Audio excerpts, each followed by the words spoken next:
বিহু অহাৰ লগে লগে সকলোৰে ব্যস্ত বেলেগ বেলেগ ধৰণে দেখা গৈছে আৰু মই এখন ব্যৱসায়িক প্ৰতিষ্ঠানত উপস্থিত আছোঁ যিটো ব্যৱসায়িক প্ৰতিষ্ঠানত ইতিমধ্যে বিহুক লৈ ব্যস্ততা বাঢ়িছে ঢোল কিছু দেখুৱাইছোঁ বিহুৰ যি ঢোল বিহু ঢোলক লৈ এইসকল ব্যৱসায়ী ইতিমধ্যে দিনে ৰাতিয়ে কাম কৰি আছে মই দীপিলা চকৰ এই ব্যৱসায়িক প্ৰতিষ্ঠানখনত উপস্থিত থাকি সহযোগী জ্যোতি প্ৰসাদে দেখুৱাই আছে এই ধৰণে বিভিন্ন প্ৰকাৰৰ ঢোল তেওঁলোকে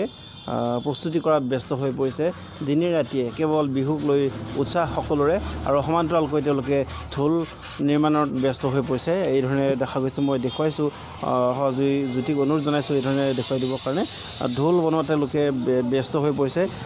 মই কথা পাতিবলৈ এবাৰ চেষ্টা কৰিম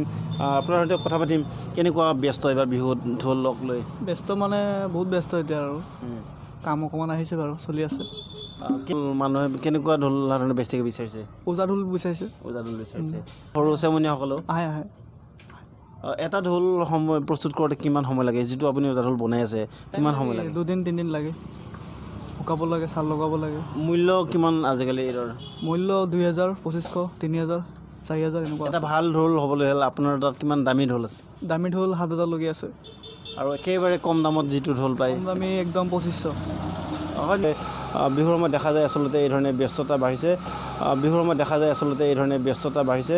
দেখুৱাইছোঁ ব্যৱসায়ী প্ৰতিষ্ঠানৰ যিগৰাকী স্বত্বাধিকাৰী এই ধৰণে আহিছে তেখেতসকলে কাম তদাৰক কৰিছে আৰু সমান্তৰালকৈ দেখুৱাইছোঁ এয়া বিক্ৰীৰ কাৰণে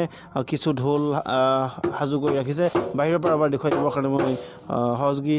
জ্যোতি প্ৰসাদক অনুৰোধ জনাইছোঁ এই ধৰণে বিভিন্ন প্ৰকাৰৰ ঢোল সৰু সৰু ল'ৰা ছোৱালীৰ কাৰণে যি ঢোল প্ৰস্তুত কৰিছে আৰু বা ওজা ঢোল যি ধৰণে তেওঁলোকে প্ৰস্তুতি কৰাত ব্যস্ত এগৰাকী গ্ৰাহক আছে মই কথা পাতিম আপোনালোকে বিহু ঢোলক লৈ কেনেকুৱা আশা কৰিছে বা এইবাৰ বিহুক লৈ কিমান প্ৰস্তুতি কেনেকুৱা যোৱা বছৰটো আমি বিহু বুলি নাপালোঁৱে এইবছৰ আশা কৰিছোঁ এতিয়া ঢোল এটা বনাব দিছিলোঁ তাকে নিবৰ কাৰণে আহিছিলোঁ সেইখিনি আৰু বিহু ভাল হ'ব বুলি আশা কৰিছোঁ এইবাৰ হয় যোৱা বছৰত কৰোণা মহামাৰীৰ কাৰণে যি বিহুৰ আয়োজন কৰিব নোৱাৰিলে অসমবাসীয়ে এইবাৰ কিন্তু বিহুৰ প্ৰস্তুতি কৰা দেখা গৈছে গাঁৱে ভূঞে গতিকে এইবাৰ বিহুৱে নিশ্চয়কৈ সকলোকে ৰঙীয়ান কৰি তুলিব